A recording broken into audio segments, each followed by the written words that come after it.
35 प्रकल्पर 36 प्रकल्पर शुभ उद्घाटन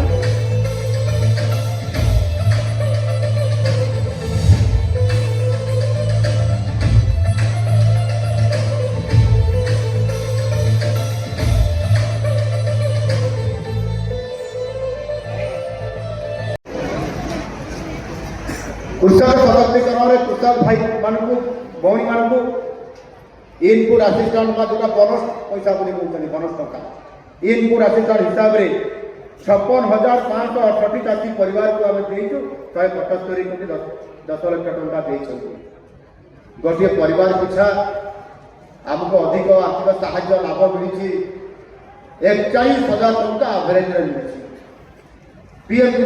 किसान 10,000 टका एमती हिसाब करले 70,000 कोटी टंका आम वार्षिक साहाय्य गोटे कृषक परिवार पाइछु ये सुभद्रा योजना को मिसैला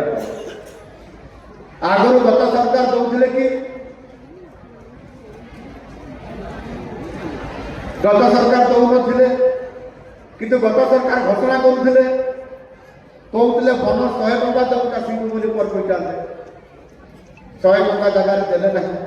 गोटे टका भी आम 800 टका देले आमर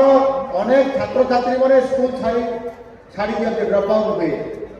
बेसिकाली आम आदिवासी अंचल आदिवासी पिला मैंने जदि थे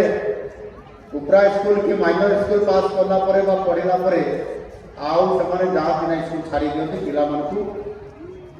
बापा मैंने स्कूल को पठाती ना किए छेड़ी चलवाई जीव किए बंद चलवाई जीव किए बापा माँ को चाष करने जीव किए महुल गोटेवा जीव किए काठ संग्रह करने जीव अनेक एमती कम नियोजित करते आम सरकार निष्पत्ति रहे ना से स्कूल पाठ पढ़े हस्टेल रही पाठ पढ़ार पर्याप्त व्यवस्था करागला जो मैंने हस्टेल न रही स्कूल पाठ पढ़े शहीद माधव सिंह हाथ खर्च योजना जड़े जड़े छात्र छात्री को 5,000 टका लेखा आम दौरान 5,000 टका देवा द्वारा आम केन्दुझर जिलार 15,430 जन छात्र छात्री को आम 2024-25 परीक्षा देती एवं आम से भाव 2025-26 ए पर्यंत आम से 9,012 जन छात्र छात्री को आवेदन कर आवेदन कर अर्थ देवार व्यवस्था आम कर